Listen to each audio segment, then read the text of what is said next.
We begin the episode with a woman named Lauren sitting and waiting to enter the courtroom, and she is nervous. We go back to the past, where she works at a laundromat. A man named Ray walks in, and he seems attracted to her. He wants to give her her mail, which still goes to her previous residence, his house. It appears she owes money to many places. She asks Ray if he quit drinking because he looks better, and he offers to pay some of her bills, but she refuses. She offers to wash his clothes and gives him some other clothes that don't belong to anyone. While he's changing clothes, the TV shows a report about a missing child, and there's a large cash reward for anyone who helps find him. Lauren freezes in front of the screen as if she sees a vision. Ray comes back and asks if she saw something, and she says yes. She returns home. We see she is alone, eats her meal, and goes to bed, but she can't sleep. She begins searching for information about the missing child and hesitantly decides to call the police to offer help. Back to the present, Rory's mother gives her statement in court. She confirms Lauren took advantage of their desperation for hope. Back to the past, Lauren confirms she has visions that give her information and says that Rory is still alive. She shares some details she sees, like him playing with a toy car and being with an elderly woman he doesn't listen to. The mother says Lauren told them what they wanted to hear at the time. Lauren ends the call by saying he is still alive and they shouldn't give up hope. We see Lauren giving Ray his washed clothes and a plant while he's fixing something in the car. She tells him to take care of the plant while she's out of town,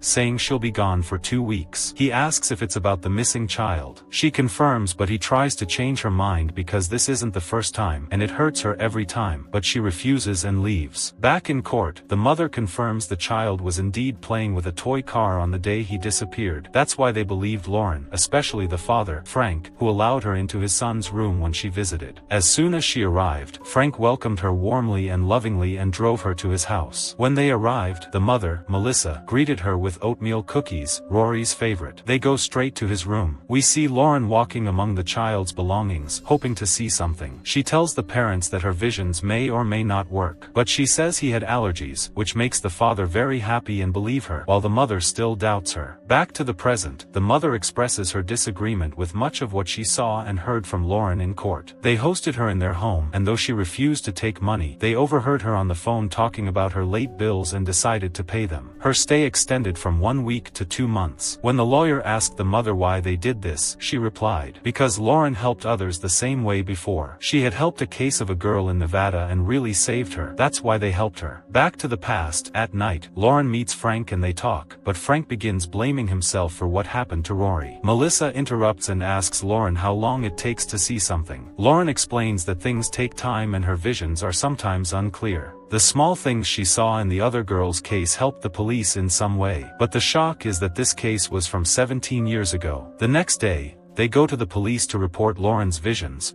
but the details aren't helpful. The officer apologizes, saying he can't assist based on those details. This angers Lauren, and she leaves. Melissa is even more upset to learn that Lauren had other cases, but didn't mention them. Lauren explains she didn't want to scare them. Back to the present, we hear from the officer who solved the case of the surviving girl. He's treated as a hero, as is Lauren. He begins retelling the events passionately, but the defense lawyer starts attacking him, asking if he took money from this. He insists he didn't do it for money, nor did he plan with Lauren to split the reward, as accused. But we find out he was in financial trouble and solving the case helped him financially. Still, he confirms he wasn't motivated by the reward money.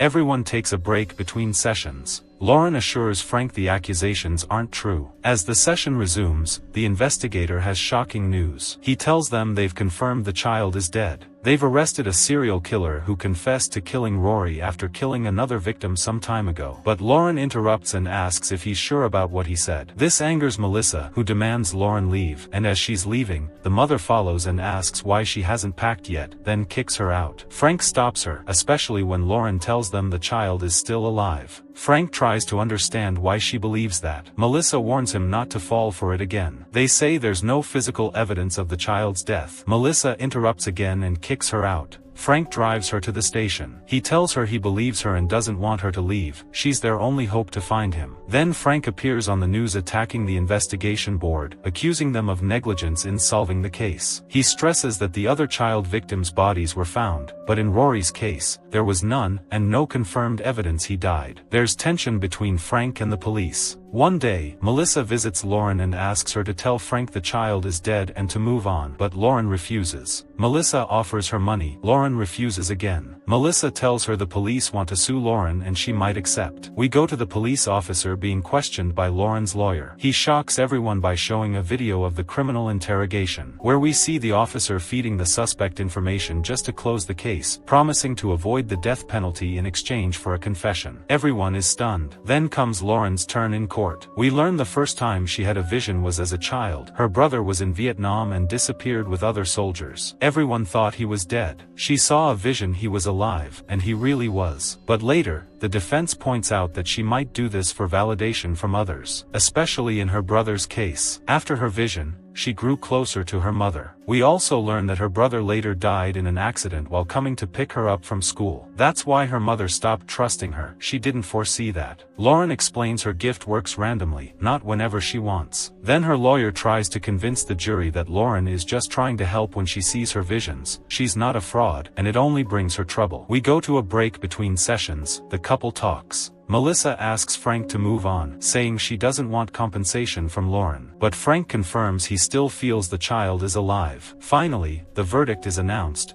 in Lauren's favor. She is found not guilty and leaves. As she walks out, she's surprised to see Ray waiting outside the court. She cries with joy upon seeing him and they leave together. The episode ends.